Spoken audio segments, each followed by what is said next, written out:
Yung mga idol, mag-aalay naman tayo ng rim. So ang unang gagawin nyo, dito kayo magsisimula. Yan sa may tabi ng pito. Ito dito lang.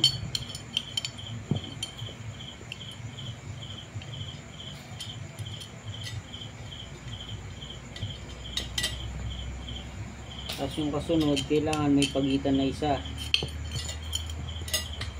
Tapos dito naman ang pagitan niya dito is 1, 2, 3.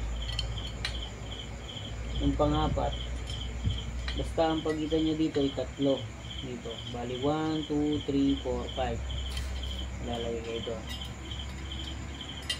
Ganun lang, sunod lang. Yan.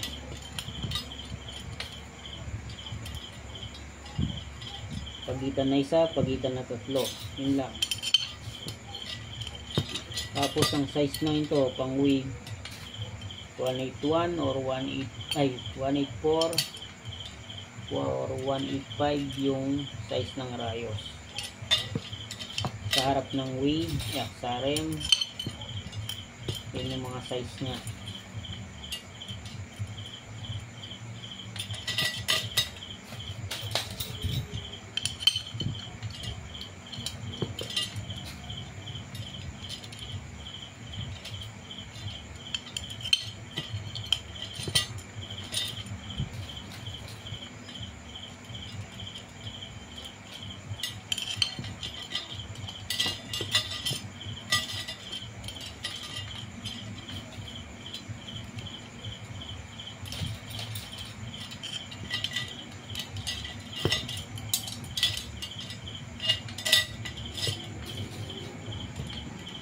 Pag natapos nyo na yan, ang lahat ng pagitan nyan, tagtatatlo lahat.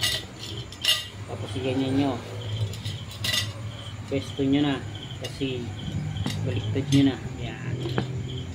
Tapos hanapin nyo uli yung tapat ng pito. Tapat ng pito. Ito. May tapat ng pito dyan. Pwedeng ganito. Sukatin yung ganyan. Yan. Pwedeng ganyan o pwede rin dito sa tapat ng pito. Yan. Ganyan naman sa lubong agad. Pero para hindi na magasgasan yung rim, dito kayo magsimula. Sa kabila. Kasi pagka dito sa kabilang side, yung sa lubong agad, pagka natatapos na, nagbabaklas pa kayo para pumasok yung last na rayos. Dito wala nang sagabal pagka ganitong style. Tapos pag natapos nyo na itong unang side, siyempre sa palabas naman tayo yung sa lubong nya. Yan, papasok nyo lang dito. Tapos hanapin nyo yung yun na naman butas ng pito dito, butas ng side ng pito. Yan, dire-diretso na yan, ganyan, mabubuo nya na. Hindi mo na sigipan bilang side.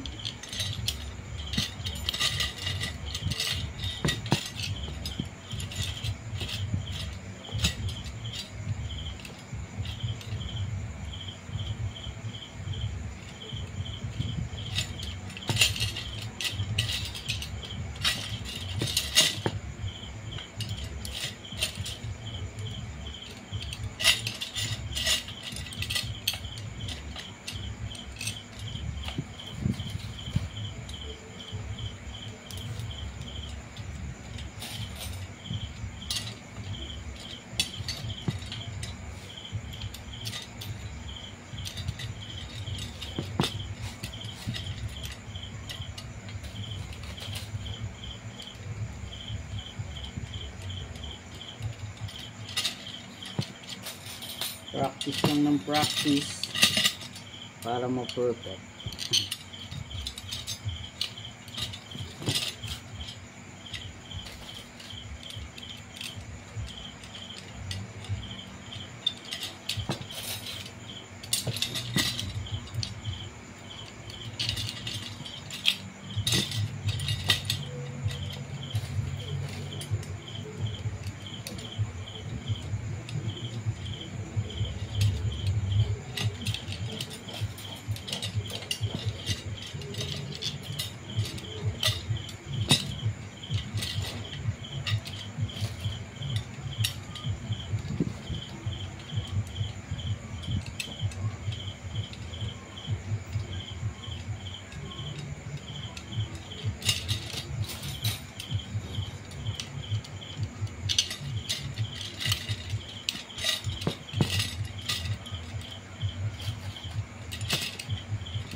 Tapos yung sa kabilang side naman ay itanggal.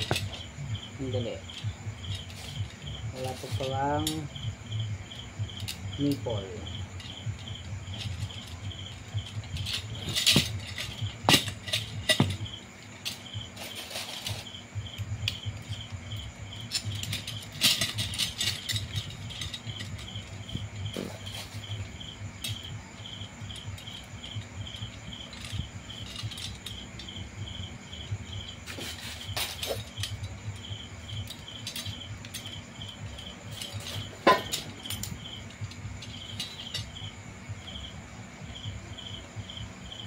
Yo, nahulog.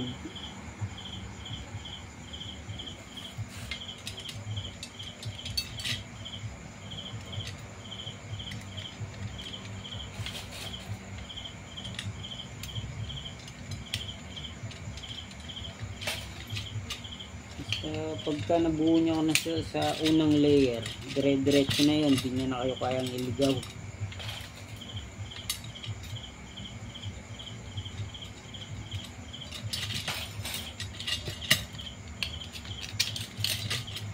Basic lang, basic.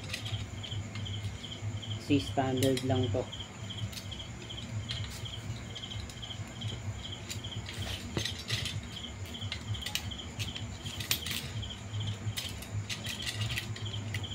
Kaya yung mga gustong matuto, pag pinag-aralan to, mabilis lang.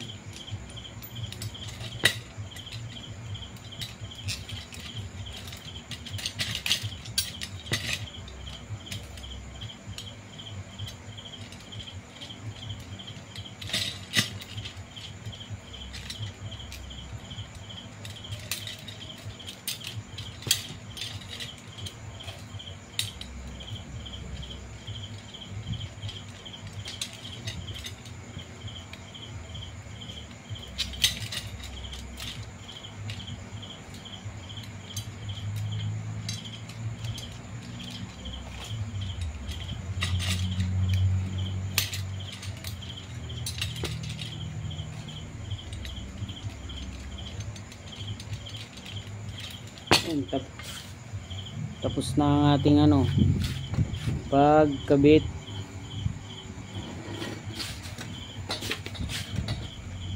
ng rayos. Saglit lang, di ba? Almost 10 minutes lang siya. So ang gagawin naman natin yan higpitan natin siya ng unti-unti. Lagi kayo mag-start doon sa butas ng rayos tuloy ng pito. Yan. Tapos ihigpitan siya ng kalakalahating thread. Hindi na makita, madilim gabi na, kulay itim pa. Yan, kalakalahati lang, paikot. Ganda, bilangin nyo para pantay kagad pagka isasalang sa pang-align.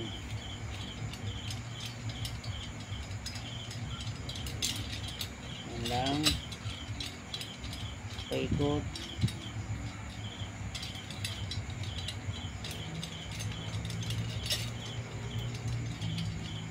Hanggang unigpit siya ng pantay-pantay thread.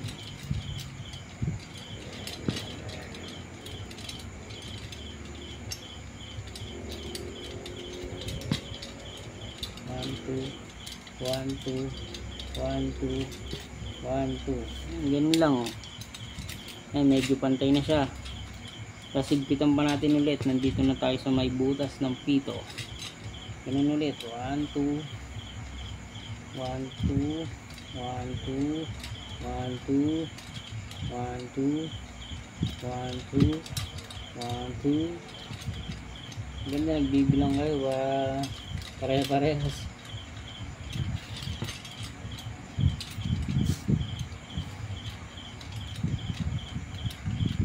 Pantay-pantay nyo na yung thread kasi bago tong rim, bago yung hub, bago yung rayos. So magandang i-align to. Pantay-pantay sila. Hindi na masyadong maghahabol ng malaki pag-align.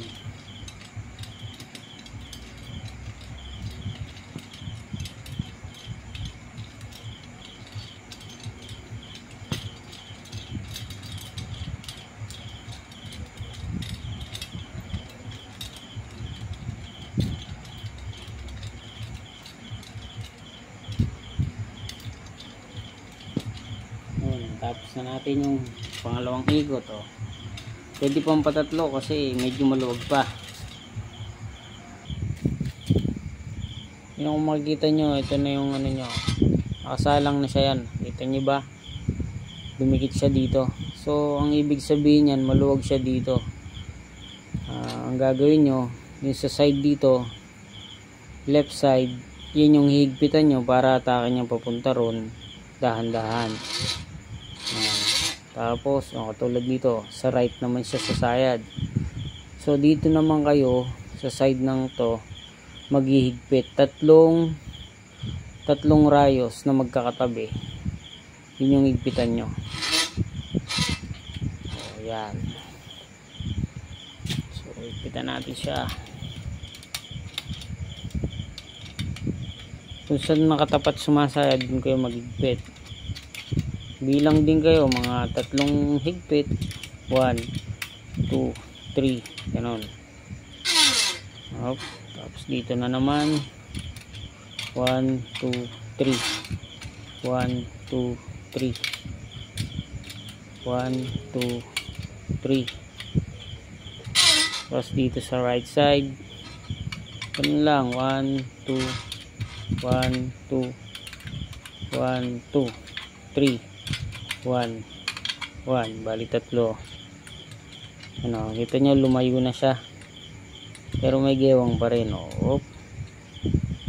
Dito na naman guys sa right side, 1, 2, 1, 2, 3, 1, 2, 3. Papakiramdaman nyo rin yung ano nya, yung tawag dito, yung tension nya, yung higpit. Pero maganda bilangin nyo lang. Yan, katulad dito 1, 1. Tapos dito masyado maluwag, o pwede nyong habulin tension yung higpit nya. Ito nyo medyo, tapos ilalapit nyo to dito. Yan, hanapin nyo ulit yung sasayad.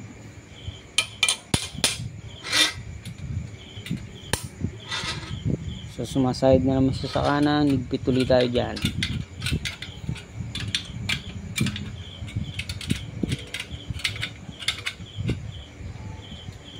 Ito nyo, lumayo na. Balik nyo, hanapin nyo muna dito yung oblong 1. Dapat di muna siya oblong, okay lang yung nagwiwiggle muna. Maganda yung oblong muna, yung ikot nya is bilog. Yung wiggle kasi mahabol pa natin yun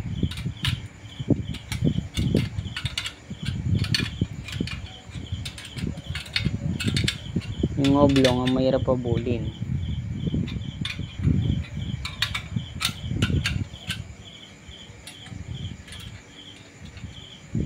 Yun, unti-unti lapit natin yung camera. Kung hindi na makita masyado, yan.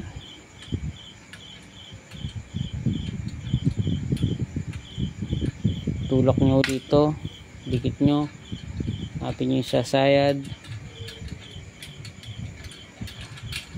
No, wala na masyadong wiggle.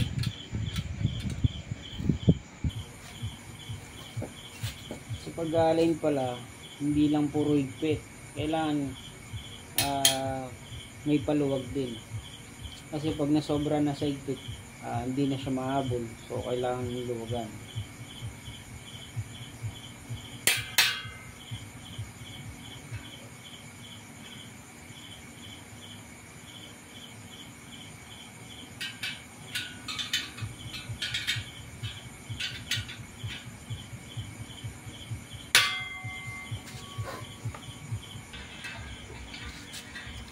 Nyo, 50% na yan, patapos na. So wala na siyang wiggle, higpitan na lang natin ng maigi para hindi siya lumuwag sa takbo. Sana matitibay yung rice na nabili niya. natapos na natin, oh. Kailangan yung mga walang lampas dito sa nipple, yung mga rayos, para hindi siya mabutas ng interior. Paikutin natin. Diba? Kahit gabi na,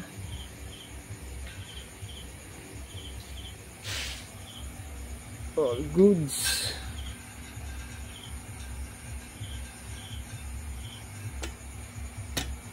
Natin yung camera.